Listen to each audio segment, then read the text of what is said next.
Welcome back, Matt Moscona. Afternoons, ESPN Radio in both New Orleans and Baton Rouge. You can follow Matt on Twitter at, appropriately enough, Matt Moscona. Matt, first off, how are you and your family doing during these times? And thanks for joining us. Hey, guys. Good morning. Yeah, we're doing good, kind of like everybody else right now. Just patiently waiting, hoping to get back to normal as soon as we can. Well, when you watched the draft, did you kind of after Friday go, if LSU wouldn't have won the national title, they would have really screwed this up? I mean, because this seemed like this was just an LSU party over the course of a couple of days. It's been an LSU party for a few months now, especially down here. But, yeah, the draft was a lot of fun. Look, LSU's had drafts like that. Okay, not quite like that, where they had 14 guys go and they tied the record for the most guys in one draft from one school. But they've had big drafts before. I mean, 2013 was a monster draft for them, and they've had years where they've had, 2007 they had 4 first-round draft picks, and they had the year where they had Leonard Fournette and Jamal Adams both go in the top 6 picks in the draft, whatever it was. So they've had really strong drafts when you've recruited players and had the type of talent that LSU has. But when it's top to bottom throughout the draft, including the first overall pick, which was quarterback, which bookended a year where you won a national title, Heisman, and now the draft. It just they've checked every box, and I'm sure you all might find the argument interesting, but you have the legitimate conversation now from every angle if this is the greatest college football team ever, and it's in that conversation with 01 Miami and 04 USC and 95 Nebraska, and you go back to some of the Bama teams that get mentioned, Nebraska teams in the 70s. But this team checks every box now, and I think it's only as these guys go and have their pro careers, it's only going to become more of an endorsement for the legacy that they leave. All right, quickly before we move on to other things, is the cupboard at all bare for next year, though? Like Alabama had 4 first-round picks. I saw a projection of the 2021 first round in which they were going to have 7.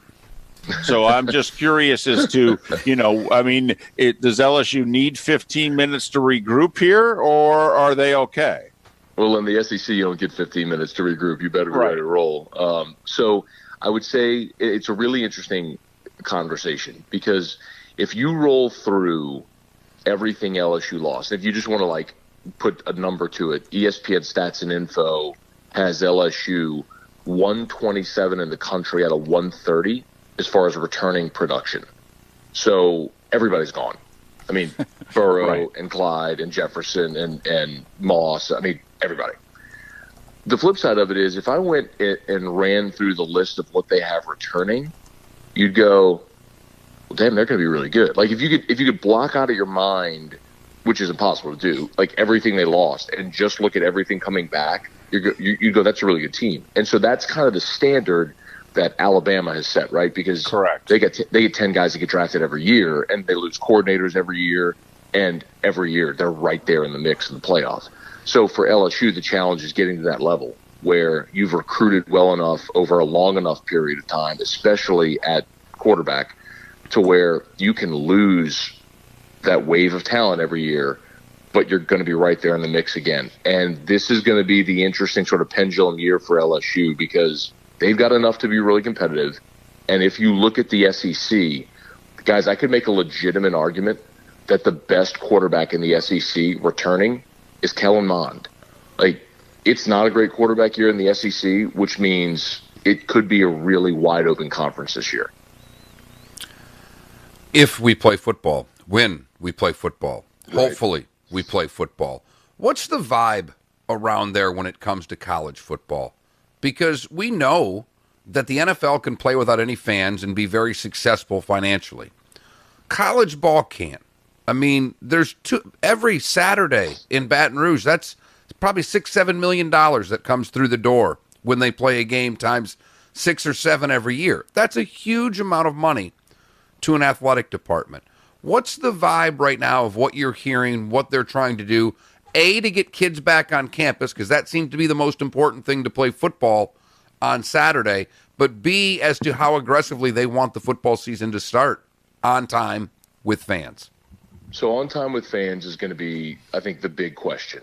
Guys, I don't know if you agree, but I'm firmly of the belief that there's going to be football because there has to be football. I mean, Correct. for that very reason. I mean, there was a survey of athletic directors last week that Brett McMurphy did, and Yep. 99% of the athletic directors said there's going to be a season because there has to be a season. At a Correct. place like LSU, football accounts for 85% of the athletic department's revenue.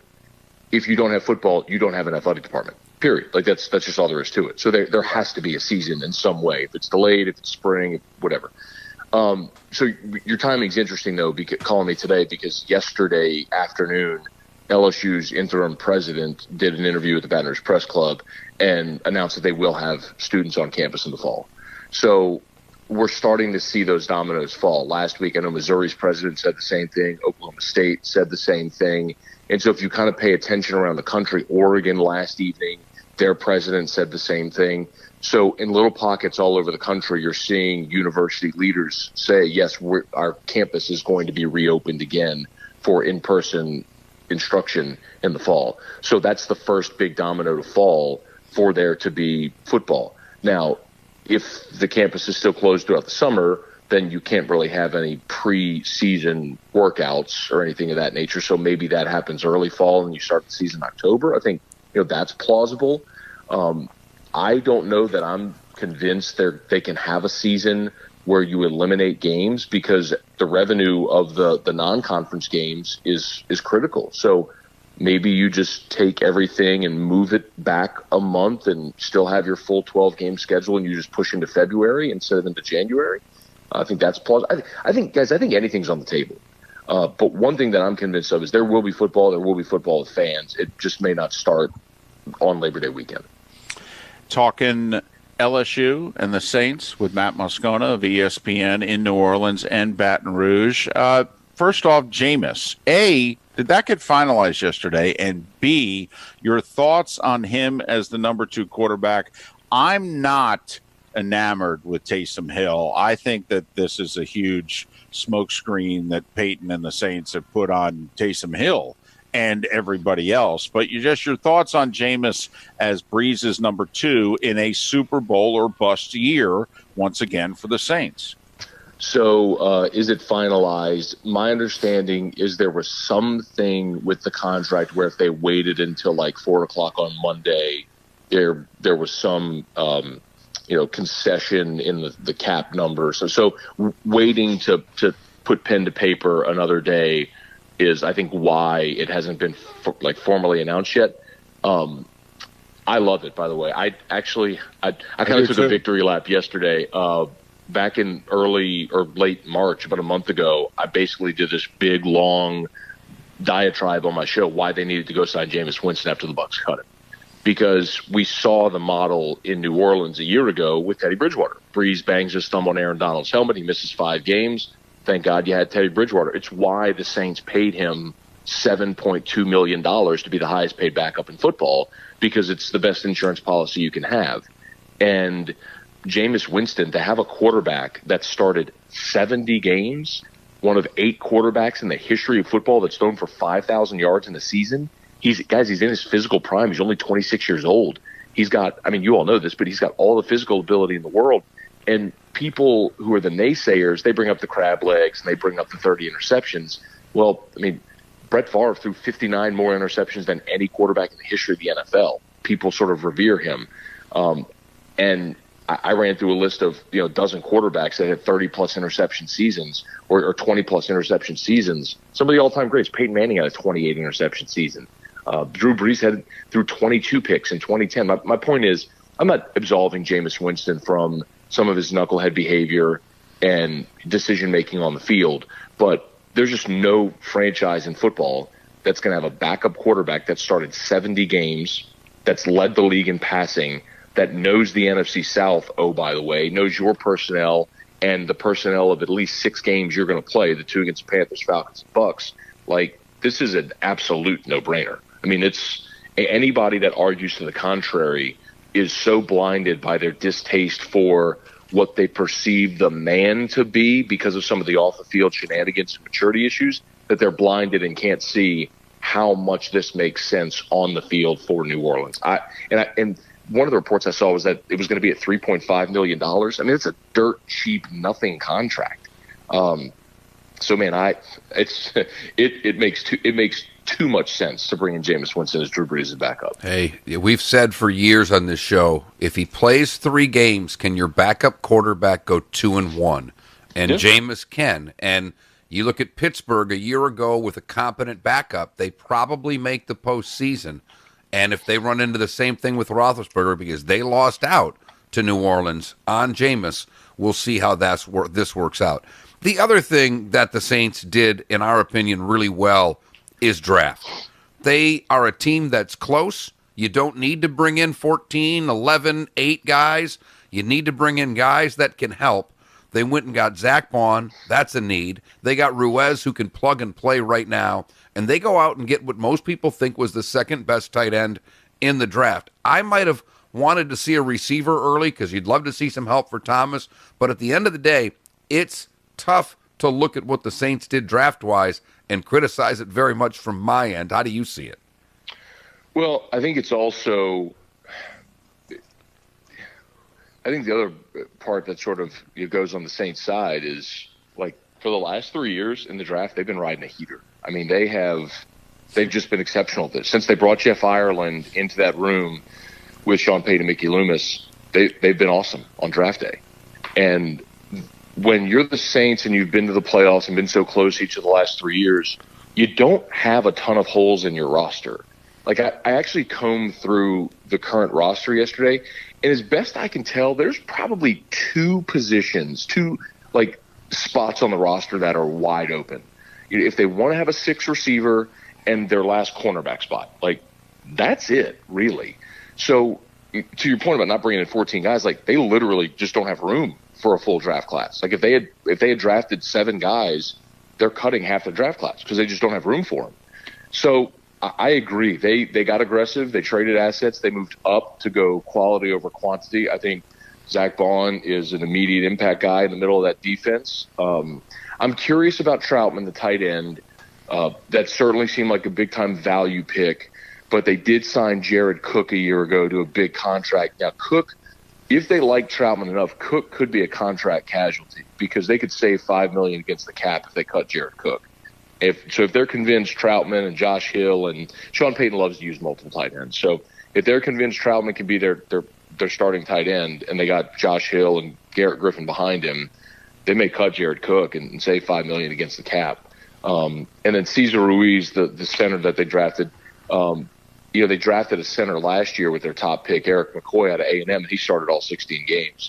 So the kind of ear to ground, what I'm hearing is that they're going to leave Ruiz at center and move McCoy to right guard, and Larry Warford's probably done. He's a former Pro Bowl offensive guard, but that's another one where if they cut Larry Warford, they'll save almost $8 million against the cap, and Sean Payton was not happy with Warford a year ago. He was out of shape and didn't play well. So that draft pick was writing on the wall for Larry Warford. So Saints got younger on the offensive line, probably more talented as well, and upgraded a couple of need spots.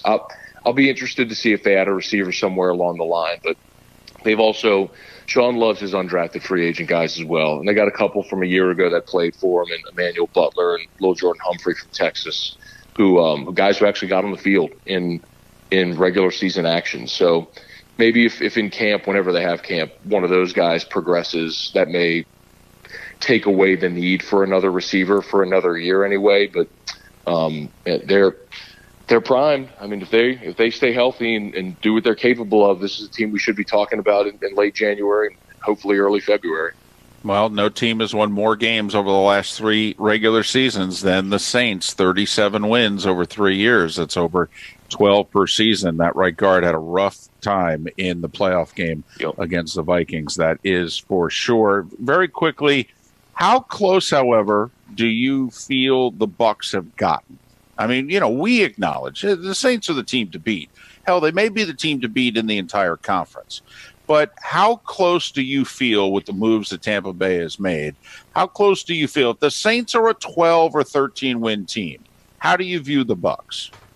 Yeah, Vegas had the Saints pegged at 10.5, and I would go over with the Saints there. And if I'm not mistaken, the Bucs were at 9, which feels about right. If the Bucs were 7-9 a year ago, you bring in Tom Brady, who is going to be a better leader, better decision maker than Jameis was at that spot. Is Tom Brady worth 2 games? I think so. That feels about right. And I think 9-7, it's not going to win you the division, but it's going to get you in the playoffs. Let's remember the expanded playoffs start this year, so you get 7 teams in. I think Tampa's a playoff team. It may be as the 7 seed, but I think they're in.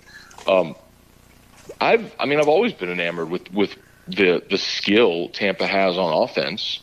It's been turnovers, obviously, and at times, a lackluster defense that seems to have caused Tampa. So I don't think there's any doubt if you add Tom Brady that immediately is worth a game or 2, all else equal. So I'm not sold on the Gronk move actually being impactful at all. I'm curious. Y'all probably tell me. Are they going to part ways with O.J. Howard? It seems like that's the writing's on the wall there. But I don't know. I think Tampa has plenty of offensive firepower. Can they put it all together to be a real contender this year? We'll see. I'd be skeptical of that, but I would expect Tampa in the expanded playoffs to probably be a 9-7 team and be in the playoffs. And they could be dangerous by then. I do think all these teams with first-year quarterbacks, first-year coaches, with this offseason, it's going to be very difficult for the Tampas, for so many of these teams, for Washington, for Cleveland, for these teams that have a little bit of expectations to get things going. You keep saying, we started this talking LSU and football, and you're right. Brett McMurphy did that poll with the ADs, and they all think they're going to play football. Do you think they can play college football if the kids aren't on campus? No, I don't. I think university presidents have said that's something that's got to happen. Is the students have to be back on campus, because if your campus is closed and you can't have student athletes on campus going through practices and things of that nature. So, my understanding is that's a certainty. If campuses aren't open, then okay. But what if they're delayed to be open? Can we start before? They say, hey, October 1st we're going to start classes. Can we start football anytime before that? We've done it forever. I went to school at Michigan State where we played 3 football games before anybody was ever in class with the old trimesters that they did. So if they announce October 1 and started playing September 15th, do you guys think that could happen? I don't. Unless if you have, and my guess is there were summer school classes on campus during that time. The campus was never closed. Even if the semester hadn't started, it's not so much if the semester started, the campus is open. So right. I don't think if the campus isn't open to students, how can it be open to student athletes? I guess that's the line of thinking. So but I'm also firmly of the belief that we've already started to see the dominoes. Just like when everything shut down, when Adam Silver and the NBA were the first to call it, and then every domino fell. All the conference basketball tournaments, and then all the leagues subsequently pulled the plug. Similarly with this, as you're starting to see university presidents announce their school's going to be open, I think those dominoes are going to fall, and all of the schools are going to be open. And let's not forget, we're sitting here in April. So you're talking May, June, July, August. You're talking four more months. Is it plausible to think that over the next 4 months we're going to get closer to a point where people can be on a college campus? I think so. I know y'all have seen pictures of beaches on each coast, and as soon as things have been opened up, people flock to them. So I think 4 months from now we'll obviously be in a much better spot than we are today, and I do think college campuses are going to be open. And I think we're going to have college football in the fall. Matt, we agree, and we're very thankful of your time and your insight. Hope all continues to stay well for you and your family, and hopefully we'll talk again soon. Thanks so much, guys. Anytime. Matt Moscona, afternoons, ESPN Radio in New Orleans and Baton Rouge. You can follow Matt on Twitter at Matt Moscona, Moscona.